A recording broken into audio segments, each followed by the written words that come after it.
Simple सी बात याद रखेंगे कि ठीक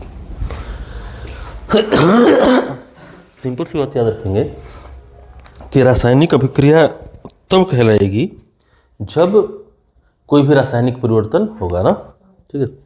जब कोई रासायनिक परिवर्तन होगा तभी क्या होगी, रासायनिक अभिक्रिया होगी, है ना, सीधी सी बात है। तो अगर रासायनिक परिवर्तन दिख रहा है, ठीक है, अगर कोई रासायनिक परिवर्तन दिख रहा है तो हम कहेंगे कि किसके फलस्वरूप रासायनिक परिवर्तन हुआ है, किसी रासायनिक अभिक्रिया के फलस्वरूप हुआ होगा, ये ना होता है, बोलो, है ना। तो वह प्रक्रिया जिसके फलस्वरूप ना, जिसके फलस्वरूप रासायनिक परिवर्तन होते हैं वो क्या कहलाएगी, रासायनिक अभिक्रिया कहलाएगी, ठीक है। इसमें नए पदार्थ बनते हैं, है ना, बात समझे कि नहीं। इसमें क्या क्या बनेगा, नया पदार्थ बनेगा, है ना। समझ में आ रही है बात। तो रासायनिक अभिक्रिया क्या है, अच्छा रासायनिक परिवर्तन क्या है, ऐसा परिवर्तन जो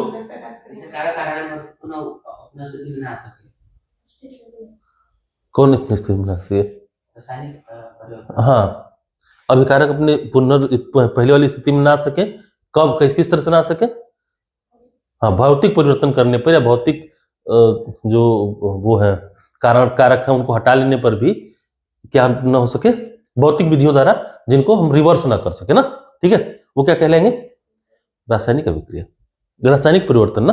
तो रासायनिक परिवर्तन होने के लिए जिम्मेदार प्रक्रिया क्या कहलाते हैं, रासायनिक अभिक्रिया। सिंपल सी बात याद रखना ना कि रासायनिक अभिक्रिया क्या है, तो हम कहेंगे कि जब भी कोई रासायनिक परिवर्तन होता है ना तो किसकी वजह से होता है, किसी न किसी रासायनिक अभिक्रिया के वजह से होगा, ठीक है। तो वह प्रक्रिया जिसकी वजह से रासायनिक परिवर्तन होते हैं क्या कहलाएगी, रासायनिक अभिक्रिया कहलाएगी, ठीक है। इसमें नए पदार्थ क्या होंगे, बनेंगे, है ना, स्टेट चेंज होंगे, कलर चेंज होगा, और क्या होता है, हाँ, टेम्परेचर बढ़ता है या तो घटता है, मतलब तापमान में बदलाव होता है। तो ये सारी चीज हमने देखी थी ना, ठीक। अब फिर बात किया था हमने कि रासायनिक समीकरण क्या होते हैं फिर। तो रासायनिक अभिक्रिया को दिखाने के लिए, ठीक है, रासायनिक अभिक्रिया को अगर हमें क्या करना हो, दिखाना हो, है ना, तो उसको कैसे दिखाएंगे, उसको लिखने का तरीका क्या कहलाता है, रासायनिक समीकरण कहलाता है, ठीक है। बस समझ में कि रासायनिक अभिक्रिया को दिखाने का तरीका क्या कहलाएगा, रासायनिक समीकरण, ठीक है। एक रासायनिक अभिक्रिया को रासायनिक समीकरण से क्या किया जा सकता है, दिखाया जा सकता है। तो हम यही कहेंगे सिंपल कि रासायनिक अभिक्रिया हुई अगर, तो उसको दिखाने का तरीका, उसको लिखने का तरीका क्या कहलाएगा, रासायनिक समीकरण ना, ठीक है। अभिकारक और उत्पाद के सिंबल का देखो हम बेसिकली क्या कर रहे हैं यहाँ पे कि एक तरफ दिखेंगे कि जो भी अभिकारक थे हमारे, ठीक है, जो भी भाग लेने वाले थे अभिक्रिया में, है ना, जो भी सब्सटेंस पदार्थ अभिक्रिया में भाग लेते हैं उनको क्या कहेंगे, अभिकारक, है ना। अभिकारक यानी अभिकारक वो हैं जो अभिक्रिया में भाग ले रहे हैं, अभिक्रिया हुई नहीं है अभी, है ना, अभिक्रिया हुई नहीं है, क्या है कर रहे हैं, पार्टिसिपेट कर रहे हैं अभी, ठीक है। तो इनको क्या कहेंगे हम लोग, अभिकारक या फिर रिएक्टेंट्स, क्या कहते हैं, रिएक्टेंट्स। अभी अभिकारक भाग लिए, इनके बाद अभिक्रिया हुई, है ना, जो उत्पाद बनेगा उसको क्या कहेंगे, प्रोडक्ट, है ना, प्रोडक्ट या फिर उत्पाद, ठीक है। तो यहां तक पढ़ लिया था हम लोगों ने कि अभिकारक और उत्पाद क्या होते हैं ना, ठीक है। जैसे कि मैंने तुम लोग से करवाया भी था कि अलग अलग क्रियाएं लिखी थी, फिर उसमें पहचानो अभिकारक क्या है और उत्पाद क्या है।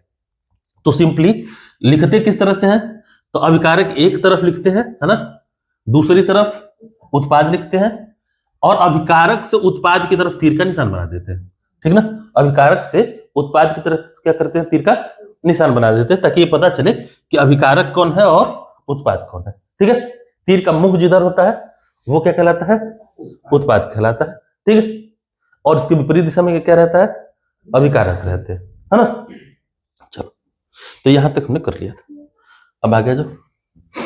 तो केमिकल इक्वेशन, रासायनिक समीकरण तब जब मैग्नीशियम हवा में जलता है, ठीक है। तो मैग्नीशियम को जो हवा में जलाया था, याद करो, ये पहले भी किया है हमने, है ना, हवा में जलाएंगे तो होगा क्या, मैग्नीशियम स्ट्रिप होती है ना, तो उसको हवा में जब जलाते हो तो चिंगारी निकलती है ना, सफेद हाँ, उसके सफेद ज्वाला के साथ जलता है ये, ठीक है, ऐसे फुलझड़ी की तरह निकलती है ना, तो ये जलेगा। अच्छा, ऑक्सीजन में जल रहा है, जरा समझना है ना, तो एक्चुअल में जब जल रहा है ना, तो ये ऑक्सीजन से के साथ नहीं जलता है, ऑक्सीजन के साथ अभिक्रिया कर लेता है, ठीक है। कोई भी चीज, कोई भी वस्तु जब जलाते हैं हम लोग ना, तो बिना हवा के, ऑक्सीजन की उपस्थिति के वो जलता ही नहीं है, ठीक। वो नहीं जलता, इसका मतलब ये है ना कि ऑक्सीजन रहेगी, जब वो अभिक्रिया करेगा तभी जलेगा, अदरवाइज जलेगा ही नहीं ना। तो तुम 8वां में पढ़े भी हो, याद करो कि जब भी दहन और ज्वाला एक चैप्टर हुआ करता था, जो पढ़ते थे हम लोग, कि जब भी किसी चीज को जलाना हो, है ना, तो क्या क्या चाहिए होता है, ऑक्सीजन चाहिए, हाइड्रोजन कहाँ से चाहिए रे, हाइड्रोजन कहाँ से आ गया इसमें, जलाने के लिए हाइड्रोजन चाहिए, हाँ, हाइड्रोजन कहाँ से फिर आ गया है, ऑक्सीजन हाइड्रोजन, तो मतलब कहाँ कहाँ कहाँ से आते हो तुम लोग, आते कहाँ से हो, पढ़ते कहाँ से हो, अच्छा कौन से टीचर ने पढ़ाया था, फिर मेरी बात बेइज्जती मेरी ही कर दो तुम लोग, तो 1 लाख बार बताया हुआ है कि किसी भी चीज को, किसी भी पदार्थ को, किसी भी सब्सटेंस को जलाने के लिए किसकी आवश्यकता होती है, ऑक्सीजन की, ठीक है, ऑक्सीजन की। और दूसरा ज्वलन ताप की, है ना, दूसरा किसकी जरूरत पड़ती है, ज्वलन ताप की, ये 2 चीज चाहिए होगी, है ना। जैसे ही ऑक्सीजन में जलाएंगे इसको, ऑक्सीजन में जलाने का मतलब है ना कि अगर जला रहे हो तो ऑक्सीजन है ही है ना, तुम्हें ये देने की जो, अलग से लाके ऑक्सीजन रखने की जरूरत नहीं है, हवा में ऑक्सीजन है, ये रहेगी तभी जलेगा, नहीं तो जलता ही नहीं। तो जब जलाए, है ना, मतलब मैग्नीशियम स्ट्रिप को जलाए, तो जलाए तो ये जल तो गया, लेकिन ऑक्सीजन से विक्रिया करके क्या बना दिया, मैग्नीशियम ऑक्साइड बना दिया, क्या बनाया, मैग्नीशियम ऑक्साइड बनाया, ठीक है। तो देखो लिखने का तरीका क्या होगा, हम मैग्नीशियम को लिखेंगे, मैग्नीशियम किससे मिला, ऑक्सीजन से, है ना, अब बनाया क्या, मैग्नीशियम ऑक्साइड, कब, जलाने पर, जलाने, ठीक है ना। अब हमने बताया था, जस्ट पीछे ही लिखा था कि क्या करते हैं हम लोग, अब क्रिया को दिखाने के लिए इनके सिंबल्स लिखते हैं ना, मैग्नीशियम का सिंबल लिखा है Mg, ठीक, ऑक्सीजन का सिंबल क्या लिखा, O2, और जो बना मैग्नीशियम ऑक्साइड उसका सिंबल क्या लिखा, MgA MgO, है ना, MgO, ठीक है, यहां तक किसी को दिक्कत नहीं, यहां तक दिक्कत नहीं है। तो यहां देखो बगल बगल में लिखा हुआ है सॉलिड, गैस, सॉलिड, है ना, ये इनके फिजिकल स्टेट को दिखा रहा है, किसको दिखा रहा है, फिजिकल स्टेट, फिजिकल स्टेट का मतलब कि किस अवस्था में ये वायुमंडल में पाए जाएंगे, है ना। तो बताओ मैग्नीशियम किस अवस्था में पाया जाएगा, ठोस, ठोस होगा, है ना, तो ये सॉलिड लिख दिया, इसके लिए ठोस के लिए क्या लिखा, सॉलिड, ठीक, सॉलिड, इसके लिए एस लिखते हैं। ऑक्सीजन किस अवस्था में पाई जाएगी, ऑक्सीजन गैस अवस्था में, है ना, ये गैस, तो इसको गैस से लिख दिया, गैस यानी जी, ठीक है, जी से दिखाया। इस तरह MgO, ये मैग्नीशियम ऑक्साइड होता है, सफेद रंग का चूर्ण होता है, ये कैसे दिखेगा, तो ये सॉलिड होगा, है ना, तो इसको सॉलिड दिखा देंगे, बस समझ में आया, सॉलिड को किस दिखाया, एस से। तो ये क्या दर्शाता है, इनका स्टेट दिखाता है कि किस अवस्था में ये है ना, अभिक्रिया के बाद या अभिक्रिया के दौरान ये किस अवस्था में थे, और उत्पाद बनने पर ये किस अवस्था में परिवर्तित हुए हैं, ये भी दिखाता है, ठीक है। तो देखो ऑक्सीजन और मैग्नीशियम में अवस्था परिवर्तन हुआ है कि नहीं हुआ है, ऑक्सीजन की अवस्था क्या हो गई, परिवर्तित, है ना। अब अच्छा एक चीज देखो, मैंने कहा था कि जब रासायनिक अब समीकरण लिखेंगे, है ना, तो इसको फिर क्या करेंगे, बैलेंस भी करेंगे, ऐसा बताया था, क्यों करते हैं बैलेंस हम लोग,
जलाने पर, यहाँ लिख देंगे जलाने पर,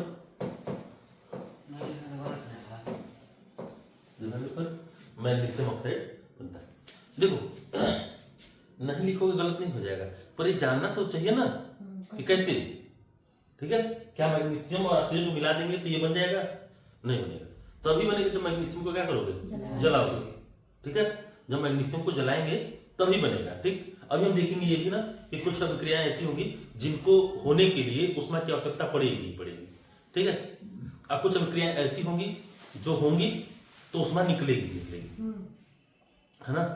दो चीजें होंगी, एक कि कुछ अभिक्रियाओं को होने के लिए ऊष्मा की आवश्यकता होगी, ऊष्मा चाहिए होगी, है ना। जैसे इसको बिना जलाए ये अभिक्रिया नहीं हो सकती, ठीक है।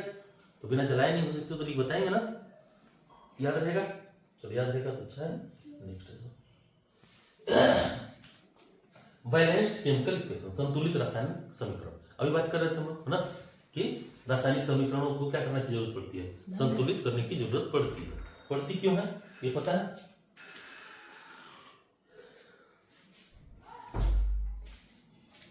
क्यों जरूरत पड़ती है?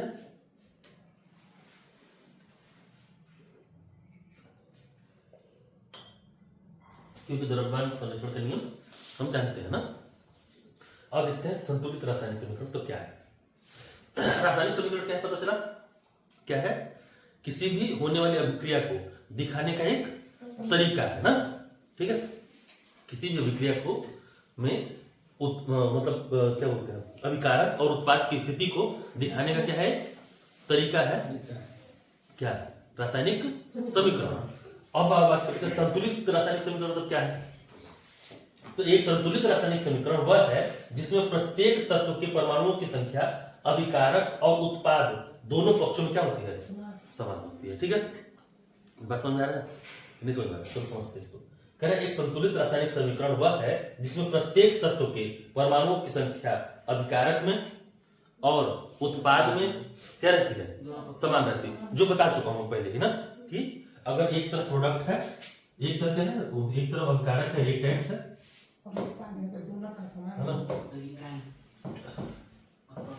और इधर क्या होना? प्रोडक्ट। इसमें परमाणुओं की जितनी संख्या होगी ना, ठीक है, उतनी की परमाणुओं की संख्या इधर भी क्या होनी चाहिए? होनी चाहिए। बात इतनी सिंपल सी है, ठीक है। मान लो इधर नाइट्रोजन है, ऑक्सीजन है और फास्फोरस लगा था, इधर भी क्या बनेगा? तो नाइट्रोजन, ऑक्सीजन और फास्फोरस। अगर ये 4 नाइट्रोजन यूज हुए हैं तो यहाँ भी कितने होने चाहिए? 4 ही होने चाहिए। यहाँ 2 हुए हैं यूज अगर ऑक्सीजन के, तो यहाँ भी कितने होने चाहिए? 2 होने चाहिए। यहाँ फास्फोरस 1 यूज हुआ है तो यहाँ भी कितना होना चाहिए? 1 होना चाहिए, है ना। ऐसा नहीं होगा कि यहाँ 1 यूज करने फास्फोरस को, यहाँ 3 दिखा दे, है ना। समझ में आया? ऐसा नहीं कर सकते, ठीक है। तो ये ध्यान रखना, जब भी हम लोग बैलेंस करेंगे, जब समीकरणों को या रासायनिक अभिक्रियाओं को देखेंगे तो बड़ा आसानी से तुम कर पाओगे, समझ पाओगे करना क्या है, ठीक है।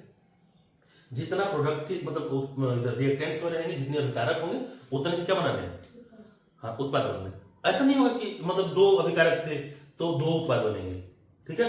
उत्पाद एक भी बन सकता है ना, लेकिन उसमें जो ये परमाणुओं की संख्या होगी वो क्या रहेगी?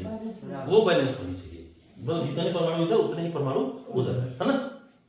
देखो देखो, तो मान लो हमने अब जो अभी लिखा था ये वाला क्रिया, याद करो, Mg प्लस O2, है ना, और बना दिया MgO। अभिक्रिया लिख दिए थे, है ना। बैलेंस करने की जरूरत क्या थी? तो ये भी समझा चुका हूं लोगों को कि पदार्थ का तो निर्माण होता है और नहीं विनाश होता है। अभिक्रिया से पहले और अभिक्रिया के बाद का कुल द्रव्यमान हमेशा क्या रहता है? बराबर रहता है ना। ये मास कंजर्वेशन, ठीक है, लॉ ऑफ मास कंजर्वेशन, ठीक है ना। Law of conservation of mass किसने दिया था? एंटोनी लेवोसियर, ठीक, याद रखना। कभी कभी पूछ सकता है ना, ना भी पूछे तब भी याद रखना, 9th में तो था ही, है ना। देखो, इसलिए किसी रासायनिक अभिक्रिया में शामिल तत्वों की संख्या अभिकारक पक्ष और उत्पाद पक्ष पर क्या होनी चाहिए? समान होनी चाहिए।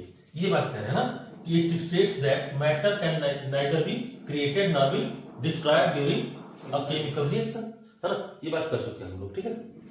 So the number of elements involved in a chemical reaction should be same on reactant side and product side.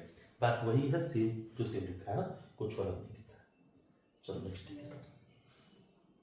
अब बात करते हैं तब इसी mg की, है ना। तब इसी किस बात करेंगे, इसी mg प्लस ऑक्सीजन, इसको जलाया तो क्या बना mg, ठीक है। अब ध्यान सुनो, ये बना ना, ये प्रोडक्ट में चेंज नहीं कर सकते। जो प्रोडक्ट बना है MgO, मैग्नीशियम ऑक्साइड यही होता है, ठीक है। मैग्नीशियम ऑक्साइड क्या होता है, MgO। तो इसमें चेंज तो नहीं कर सकते। O2 का स्ट्रक्चर यही रहता है, इस स्ट्रक्चर में कभी चेंज नहीं करेंगे। Mg का स्ट्रक्चर यही रहता है, तो इसमें भी चेंजेस नहीं करते हैं, ठीक है ना। ये तो ऐसे ही रहेगा। अब चेंजेस कहां कर सकते हैं वो देखेंगे, ठीक है। कैसे इसको क्या करेंगे हम लोग, बैलेंस करेंगे ना। देखो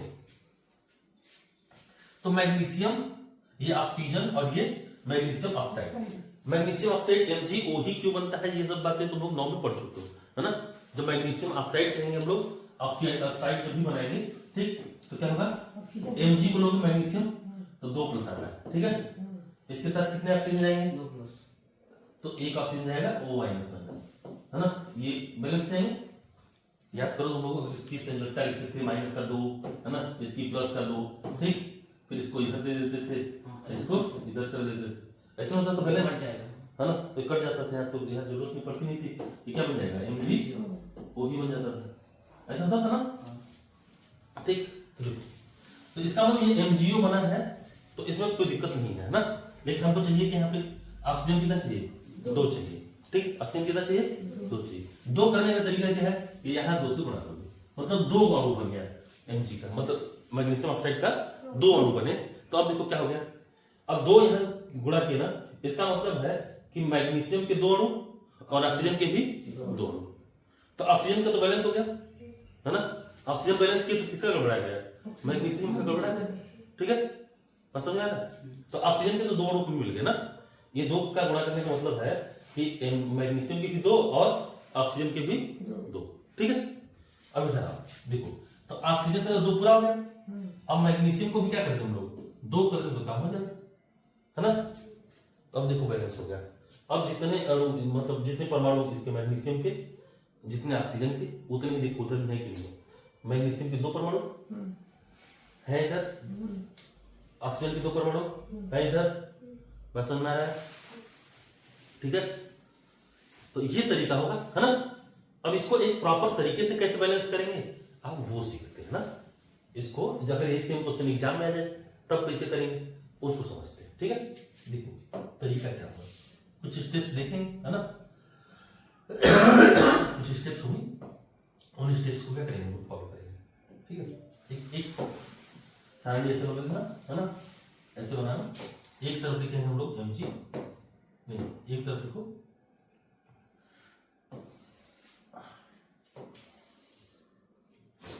यहाँ अभिकारक लिख लो, है ना, और परमाणु लिख लो, परमाणु सीधे सीधे, एक तरफ Mg है, दूसरा ऑक्सीजन, ठीक ना। 2 बात कर, संख्या लिख लो इनके, है ना, मतलब ये रिएक्टेंट्स में इनकी संख्या, अभिकारक में संख्या और उत्पाद, ठीक है। देखो Mg कितना है, 1, है ना। उत्पाद में कितना है, 1। ऑक्सीजन अभिकारक में कितना है, 2। उत्पाद में कितना है, 1, ठीक है। इतनी समझ रही।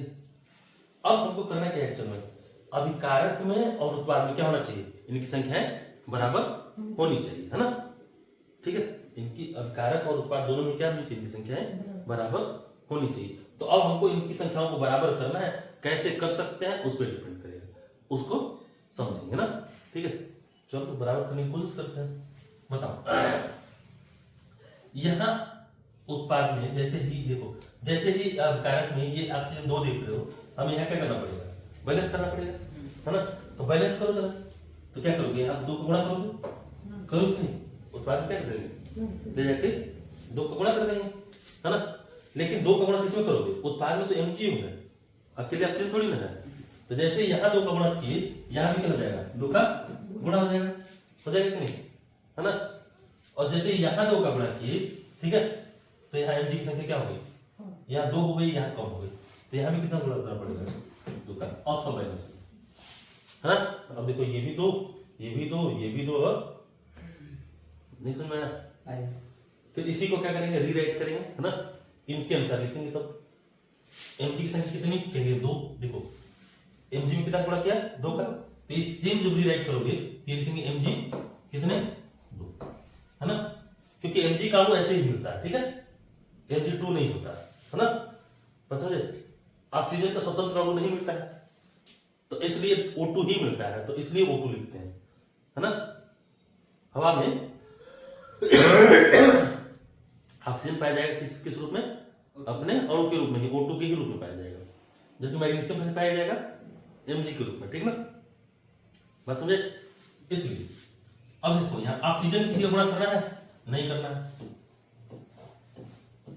इधर यहाँ करना है क्या, यहाँ पे करना है 2mg बराबर, है ना। अब देखो ये क्या बैलेंस है, इक्वेशन बैलेंस्ड है ना। तो ये तरीका रखेंगे, ये अप्रोच ये रखेंगे। चलो देखो how to balance a chemical reaction, जब आयरन पानी से अभिक्रिया करता है, क्या करता है, पानी से अभिक्रिया करता है, तो बनाता क्या है, देखो लोहा पानी से अभिक्रिया करके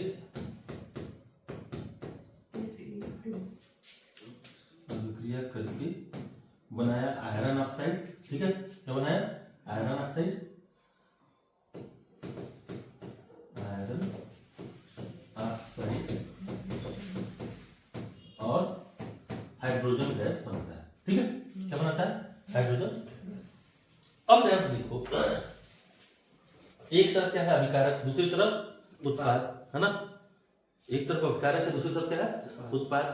और अभिकारक जितने होने चाहिए, है ना, मतलब अभिकारक में जितने भी परमाणुओं की संख्या है उतना ही किसमें होनी चाहिए थी, उत्पाद में भी होनी चाहिए, नहीं होनी चाहिए।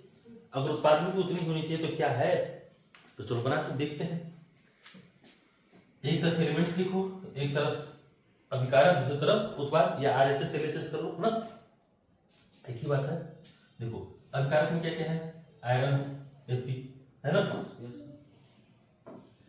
Fe है, ठीक। अब Fe को पहले देखते हैं।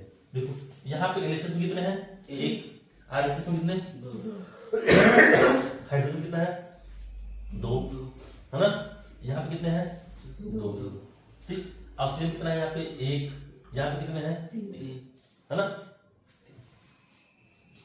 मतलब हमें ये बैलेंस करने हैं, ठीक है, हमें क्या करना है, ये बैलेंस करने है ना, है? हाँ, आयरन और ऑक्सीजन को क्या करना है, हमें बैलेंस करना है। तो चलो बैलेंस करेंगे। बैलेंस करने में क्या करने होंगे, तो देखो यहाँ LHS में कितने का गुणा करना पड़ेगा, Fe वाले में 2 का गुणा करना पड़ेगा, करना पड़ेगा कि नहीं, करना पड़ेगा। हाइड्रोजन तो बराबर ही थे, है ना, ऑक्सीजन को बराबर करने के लिए क्या करना पड़ेगा, तो देखो ये 3 थे, यहाँ 1 है ना, तो यहाँ कितने का गुणा करना पड़ेगा, 3 से ना, अच्छी निकल गया, 3 से गुणा करना पड़ेगा। जैसे ही इसको 3 करोगे, याद सुनना, जैसे ही यहाँ ऑक्सीजन में 3 से गुणा किए तो बताओ यहाँ 3 हो गया ना, है, तो हाइड्रोजन कितना बढ़ गया हमारे पास, 5 ना, 3 से गुणा करोगे तो हाइड्रोजन कितना हो जाएगा, 6 हो जाएगा ना हाइड्रोजन, है, हाइड्रोजन कितना हो जाएगा, 6। तो बताओ हमको यहाँ भी हाइड्रोजन कितना चाहिए, 6 गो चाहिए कि नहीं चाहिए, यहाँ पर भी कितना गुणा करना पड़ेगा, तो 3 का, है ना। अब हो जाएगा बैलेंस, अब क्या हो जाएगा, अब हाइड्रोजन को इसमें करो चाहे इसमें करो, बात देख रही है ना, 3 से यहाँ करो, 3 यहाँ पे आप गुणा हो जाएगा, है ना, यहाँ वाले 3 अपने आप गुणा हो ही जाएगा, क्योंकि जैसे ही देखो ऑक्सीजन और हाइड्रोजन एक ही साथ में है, जैसे 3 से गुणा करोगे अपने आप हो जाएगा। अब आप देखते हैं, देखो तो कुल मिला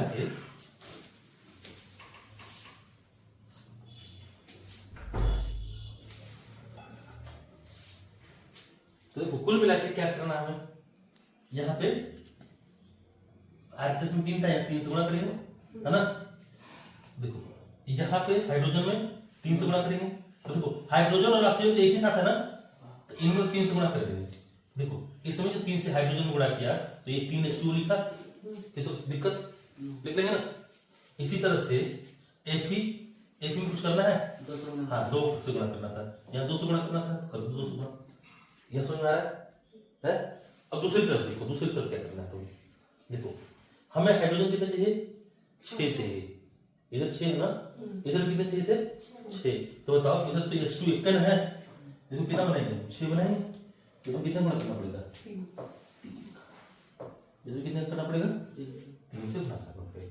अब देखो, अब ये बैलेंस इक्वेशन क्या हो गई, तैयार हो गई। पसंद में? अब जितने इधर परमाणुओं की जितनी संख्या इधर है, क्या उतनी ही उधर भी है? हैं? अब फिर से यही वाला चार्ट क्या करेंगे, एक बार फिर से बना देंगे इसके लिए, है ना। अब क्या करेंगे, इसके लिए एक बार फिर से यही वाला चार्ट बना देना, ये 3 होगा, ये यहाँ पे 3 होगा ना, ठीक। अब सेम यही चार्ट फिर से बना दो एक बार, इधर लिखो एलिमेंट, इधर LHS और RHS।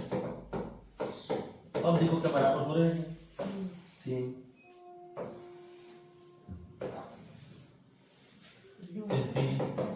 ऑक्सीजन और H।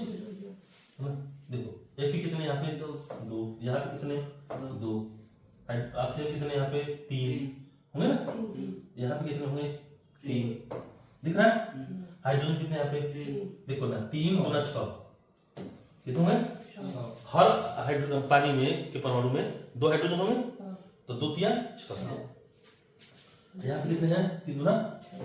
अब ये बैलेंस हो गया। तो अगर हम ये दिखा पाते हैं तो क्या कहेंगे कि हमारा हाँ बैलेंस हो, ठीक है।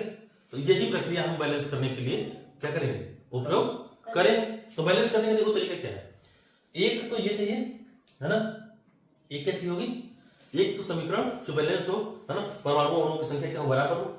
इसके साथ और क्या लिखेंगे, बैलेंस समीकरण में इनके फिजिकल स्टेट को भी क्या करेंगे, दिखाएंगे, इनके फिजिकल स्टेट को भी दिखाएंगे, है ना। तो बताओ आयरन कैसे पाया जाता है, सॉलिड, लिखेंगे एस, है ना, इसे कोना में इसे एस कर देना, ठीक है। बताओ पानी कैसा होता है, लिखेंगे एल, ठीक है। Fe2O3 कैसा बनेगा, सॉलिड, है ना। हाइड्रोजन गैस, ठीक है। अब ये क्या हो गया, अब ये पूरा हो गया, अब ये समीकरण क्या हुआ, रासायनिक समीकरण बैलेंस्ड है और पूरी तरह से बैलेंस्ड है। पसंद है। हमने हर चीज के बारे में इसके हर इंफॉर्मेशन क्या कर दिया, दे दिया। ये कहलाएगा हमारा बैलेंस्ड रासायनिक समीकरण, ठीक। तो देखो क्वेश्चन तुम्हारे में क्या आएगा, तुम्हारे में ऐसे ही क्वेश्चन दे देगा ना कि आयरन को जब आयरन पानी के साथ या नमी के साथ अभिक्रिया करता है तब आयरन ऑक्साइड बनता है, ठीक है। अब कहेगा इसके लिए बैलेंस्ड रासायनिक समीकरण लिखिए, क्या कहेगा, बैलेंस्ड रासायनिक समीकरण बने, है ना। क्या करेंगे, सिंपल सी बात है कि आयरन किसके साथ क्रिया कर रहा है, नमी के साथ, नमी में क्या रहता है, पानी, और बनाएगा क्या, आयरन ऑक्साइड, ठीक। अब जो भी चीजें चाहिए होंगी उसको क्या करेंगे हम लोग, अब बैलेंस करेंगे ना। अब ये सारणी बनाएंगे, जो जो कमी रह जाएगी उसको क्या करेंगे, पूरा करेंगे, जिस तभी किया है ना। पसंद है। तो इस तरह के क्वेश्चन बनेंगे ना, इस तरह का क्वेश्चन आता है तुम्हारे एग्जाम में, सीधे से डायरेक्टली पूछा जाता है ये क्वेश्चन, ये आएगा सब्जेक्टिव में भी। चलो देखो ये कह रहा है कि how to balance the chemical reaction zinc और सल्फ्यूरिक एसिड को मिलाते हैं, है ना। इसको मिलाए हैं जिंक और सल्फ्यूरिक एसिड, जिंक और सल्फ्यूरिक एसिड जब अभिक्रिया करते हैं, ठीक है, एसिड जब अभिक्रिया करते हैं तो बनाते हैं जिंक सल्फेट, जिंक सल्फेट, और क्या बनाते हैं, हाइड्रोजन गैस निकलती है, क्या निकलती है, हाइड्रोजन गैस, ठीक है। अब आओ देखो, मत करो, तो यहाँ क्या बनेगा, जिंक के लिए क्या लिखेंगे, Zn, और सल्फ्यूरिक एसिड के लिए H2SO4। इस सब पर पढ़ाया हुआ है, कैसे बनता है सब बनाया हुआ है ना। H2SO4 ही क्यों कहते हैं ये भी बताया हुआ है। बना क्या, जिंक सल्फेट, ZnSO4 कहते हैं, और हाइड्रोजन H2 होता है, ठीक है। आओ मिला लेते हैं कि क्या LHS और RHS बराबर है, और बराबर है तो हमारा काम हो गया, है ना। जिंक कितना है यहाँ पे 1, है ना। हाँ भाई तो बराबर तो छोड़ देंगे और क्या, जबरदस्ती थोड़ी करेंगे। RHS में 1 है, H कितना है 2, RHS में कितना है 2, ऑक्सीजन कितना है 4, इस तरह 4 है, और सल्फर कितना है 1, इधर भी 1। ये तो क्या है बराबर, ये तो क्या है बराबर, संतुलित ही है ना। तो हम कहेंगे कि अभिक्रिया क्या है संतुलित। इसमें और थोड़ा सा चेंज क्या कर लेंगे हम लोग, जिंक को लिख देंगे सॉलिड, लिक्विड, इसको लिखेंगे सॉलिड, इसको लिखेंगे लिक्विड, इसको क्या लिखेंगे एक्वस होता है ना, इक्वस, हाँ, और ये गैस, लिक्विड, ठीक है। ये जलीय विलयन बनता है ना, जली एक्वस कहलाता है। जब थोड़ा हल्का पानी सोख ले तो क्या करेगा एक्वस, हाँ एक्वस सॉल्यूशन कहलाता है ना, एक्वस कहलाएगा। चल देखो सेट लाए कोई,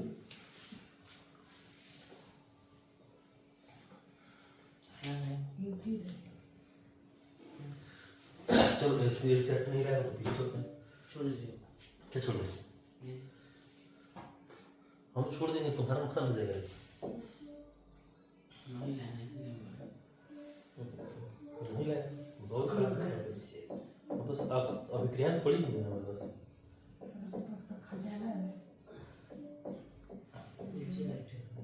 अभिक्रिया देखने देखो, अभिक्रिया तो दिखाते हैं।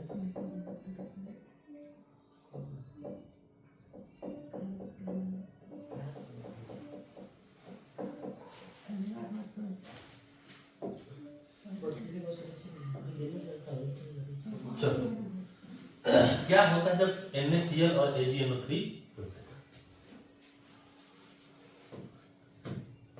AgCl और NaCl ना,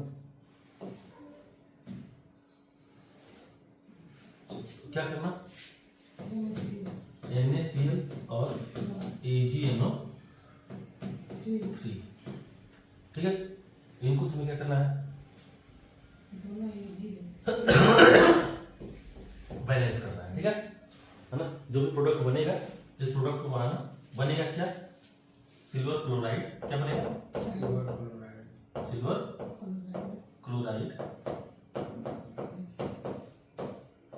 और सोडियम नाइट्रेट बनेगा, क्या बनेगा सोडियम नाइट्रेट।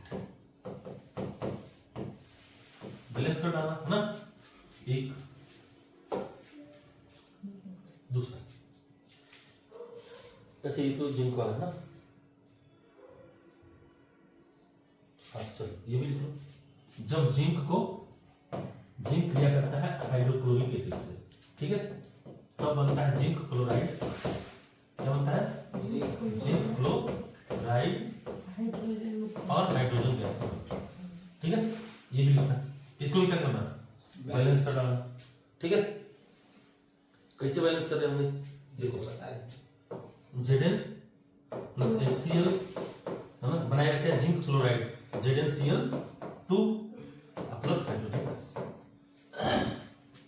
ये सारणी बनाना, हाइड्रोजन को बराबर रखना है, क्लोरीन के बराबर और जिंक को जिंक के बराबर, है ना, ठीक है। तो किसमें किसका गुणा करेंगे, तो यहाँ 2 गुणा कर देंगे, काम हो जाएगा। देखो हो रहा है, इसी तरह से कर डालना है ना। इस तरह से और भी क्रिया बनेगी, बर्निंग ऑफ लेड नाइट्रेट, ठीक है। ये भी देखना, किताब में तुम्हारे एनसीईआरटी में दिया हुआ है सब, अब क्रिया मिल जाएंगी, इनको जरूर करना, ट्राई जरूर करना, ठीक है। बाकी तो करेंगे रहने दे, इसके लिए ज्यादा हो गया, ओवर हो गया ज्यादा, चलो कहीं ज्यादा हो गया, चलो आज के लिए रहने देते। तो आज क्या क्या सीखा हमने,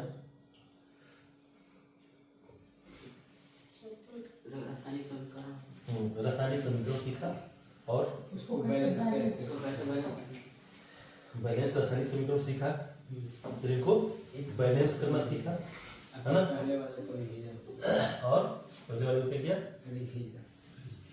चलो तो दो सवाल और है तुम्हारे पास, एक ये, हाँ, दूसरा ये, ठीक है। कार्बन मोनोऑक्साइड और हाइड्रोजन गैस मिलकर जब ये बनाती है, ठीक है ना, कार्बन मोनोऑक्साइड ना फिर कार्बन डाइऑक्साइड होना चाहिए था ये। चलो ट्राई करना, बनाना, देखिए, है ना। और दूसरा ये है रेस्पिरेशन, ये कौन सा क्रिया है? रेस्पिरेशन ना, नहीं रेस्पिरेशन नहीं है, ये है तुम्हारा फोटोसिंथेसिस, क्या बोलते हैं जिसको? प्रकाश संश्लेषण। हाँ, प्रकाश संश्लेषण की क्रिया है, तो ये बनाना, ठीक है। तो ये बनाना ना, इसको भी क्या करना, बैलेंस करना है तुम्हें, ठीक है। कितने कार्बन इधर है उतने उधर होने चाहिए, जितने ऑक्सीजन इधर है उतने उधर होने चाहिए, तो इनको भी क्या करना है तुम्हें, बैलेंस करना है, लिख लो और ये करके लिख लो। हाँ क्या होगा, हम डाल देंगे, वो तुम्हारी किताब में मिल जाएगा। देखो अगर वीडियो डालने में लेट हुआ मुझे, तो तुम्हारी किताब में ये रिएक्शंस मिल जाएंगे। हाँ डिफिनेशन लिखता ना, डिफिनेशन तो तुम्हें मिल जाएगा।